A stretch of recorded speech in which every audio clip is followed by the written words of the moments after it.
প্রতিটা রুহু, প্রতিটা মানুষ মালাকুল মাউতকে দেখতে পায়। আপনিও দেখবেন, আমিও দেখব।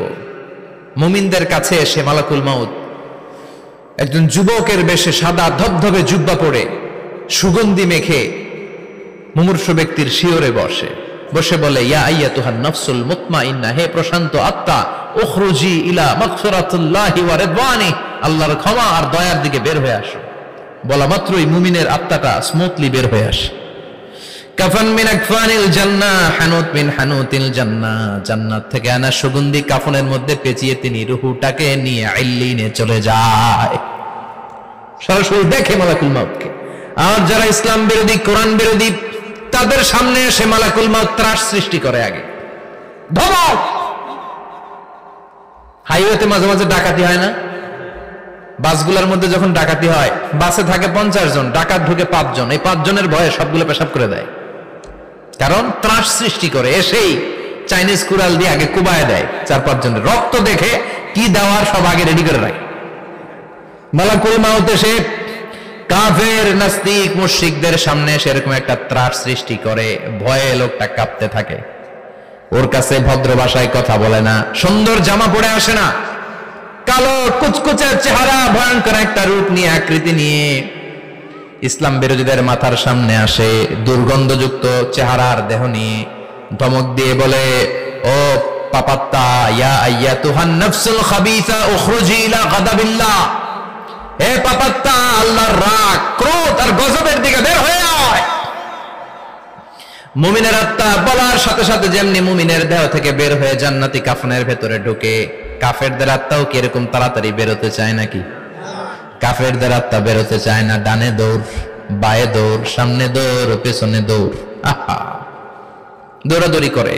মালাকুল মাউত এটাকে টেনে হিচড়ে, একটা জীবিত ছাগলকে জবাই না করে তার চামড়া উল্টার দিকে টেনে হিচড়ে বের করলে ছাগলটা যত কষ্ট পায়, এর চেয়ে কমসে কম 70 গুণ বেশি কষ্ট দিয়ে কাফের, মুশরিক আর গাদ্দারদের রূহ কবজ করা হয়। আল্লাহ, এই পরিস্থিতি থেকে তুমি আমাদের বাঁচাও। মুমিনদের রূহ যেমনি কবজ হয়, ওইভাবে রূহ কবজের ব্যবস্থা করে দিও। ঈমানের মৃত্যু নসিব করে দিও, শাহীদি মৃত্যু নসিব করে দিও। আমাকে শহীদ করে সেই মিছিলে শামিল করে নিও, যে মিছিলের নেতা মীর হামজা, খোবায়েবে খাব্বাব, আল্লাহর কাছে ছিল অতি প্রিয়, শামিল করে নিও। আমাকে শহীদ করে সেই মিছিলে শামিল করে নিও। পড়েন আমিন। আর জোরে পড়েন আমিন।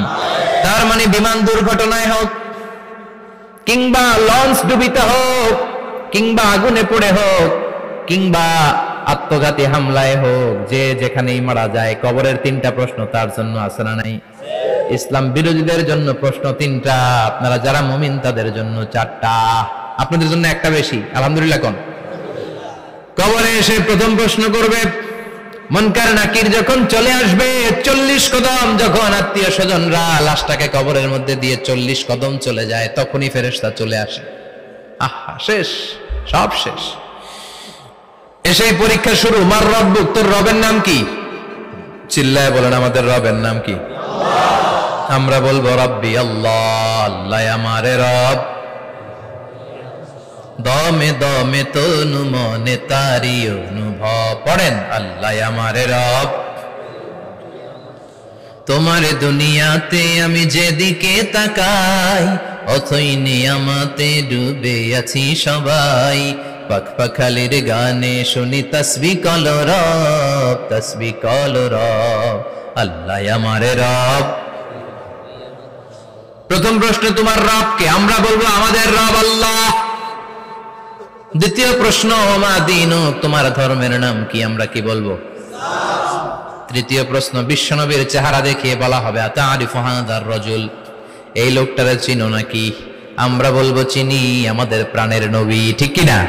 চাঁদের চেয়ে সুন্দর তুমি নবী আমার কামলিহিওয়ালা, দু জাহানের বাদশাহ তুমি প্যারা নবী সাল্লে আলা, চাঁদের চেয়ে সুন্দর তুমি নবী আমার কামলিহিওয়ালা, ঠিক কি না?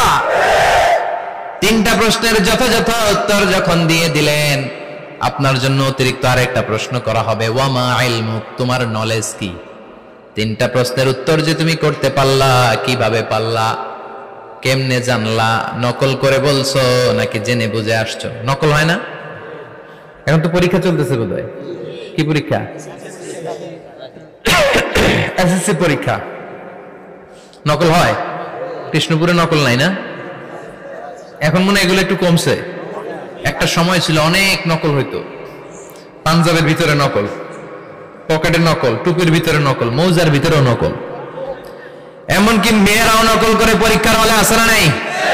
স্কেলের মধ্যে লিখে নিয়ে যায়, হাতের মধ্যে লিখে নিয়ে যায়, ওড়নায় লিখে নিয়ে যায়, কাপড়ে লিখে নিয়ে যায়, আসে না নাই? ফেরেশতারা বলবে নকল করছো নাকি? কেমনে জানলা? তিনটা প্রশ্নের উত্তর তুমি কেমনে বললা? আল্লাহ তোমার রব, ইসলাম তোমার ধর্ম, এই লোকটা বিশ্বনবী, কেমনে চিনলা? আপনাকে তখন বলতে হবে আমি কোরআন থেকে শিখেছি, আমি হাদিস থেকে শিখেছি, আমি ইসলাম জেনে বুঝে মেনেছি, আমি আন্দাজে কোথাও ঘুরি নাই। চিল্লা এখন ঠিক কিনা? আপনাকে বলতে হবে, এজন্য শিখতে হবে, প্রতিনিয়ত ইসলাম সম্পর্কে জানতে হবে, আখের গোছাতে হবে, জীবনটাকে আলোকিত করতে হবে। চিল্লায় বলেন ঠিক কিনা? চারটা প্রশ্নই যখন হয়ে গেল, ফেরেশতারা বলবে আহলান ওয়া সাহলান ওয়া মারহাবান বিক, খোশামদেদ, কংগ্রাচুলেশন, খোশামদেদ, কংগ্রাচুলেশন, সব প্রশ্নের উত্তর তুমি পেরেছো। ফায়ুফসাহু লাহু কবরুহু ৭০ যিরান, আপনার কবরটারে ৭০ হাত লম্বা করে দেয়া হবে। ওয়া ইফতাহু লাহু বাবুন ইলাল জান্নাহ, আপনার কবর থেকে জান্নাতের দিকে দরজা খুলে দেয়া হবে। ওয়া ইলবাসু মিন লিবাসি আহলিল জান্নাহ, জান্নাতের দুইটা রেশমি কাপড়ের পোশাক এনে আপনারে পরিয়ে দেয়া হবে। আর বলা হবে নাম কানাও মিলা আরুস, ঘুমাও, sleep, you should get some sleep now, তোমাকে লম্বা সময় পরে দিতে হবে, ঘুমাও। কানাও মিলা আরুস, যেমনি বর বাসর রাতে আরামসে ঘুম দেয়, বাসর রাতে যেমনি বর কনেকে নিয়ে মধুর ঘুম দেয়, তুমিও ঘুমাও, কেউ তোমার ঘুম ভাঙবে না। মালাক ইসরাফিলের, কিয়ামতের জন্য ইসরাফিলের সিংহায় যে ফুৎকার আছে, ওই ফুৎকার ছাড়া কোনো কিছুই তোমার ঘুম ভাঙাতে পারবে না। আলহামদুলিল্লাহ পড়েন। আল্লাহ আমরাও যেন চারটা প্রশ্নের উত্তর দিয়ে লম্বা একটা ঘুম দিতে পারি, পড়ে না আমিন। ওয়াম্মাল কাফির ওয়া আহলুশ শিমাল, আর ইসলাম বিরোধী যারা, তাদের সামনে আসবে মালাকান আসওয়াদান আজরাকান, কৃষ্ণ বর্ণের দেহ, নীলাভ বর্ণের দুটো চোখ, গায়ের রং কালো, চোখের রং নীল, দেখতে কেমন লাগে? আলিফ লাইলার ভূতের মতো, কথা কন। গায়ের রং কালো, চোখের রং নীল। ফেরেশতা দুইটা আসবে, এসে ত্রাস সৃষ্টি করবে, এসে বলবে বল তোর রবের নাম কি? মার রব্বুক। ইসলাম বিরোধী মুশরিক, কাফের, নাস্তিক এরা বলবে আমি জানি না আমার রবকে, আমি জানি না, আমি তো আজীবন শুধু চেয়ার করেছি, মদ খেয়েছি, আমি ধর্ষণে সেঞ্চুরি করেছি দুনিয়ার বুকে, আমি টেন্ডারবাজি করেছি, চাঁদাবাজি করেছি, আমি মাস্তানি করেছি, আমার দাপটে এলাকার ইসলাম প্রিয়রা বাসায় ঘুমাতে পারে না। আমি ছিলাম টেন্ডারবাজ, আমি ছিলাম গডফাদার, সন্ত্রাসীদের লিডার, আমি ছিলাম ডন 1 2 3 সব, আমি ছিলাম ডনের ডন, আমি ছিলাম মাস্তান, রংবাজ, রব টপ কি আমি তো জানি না।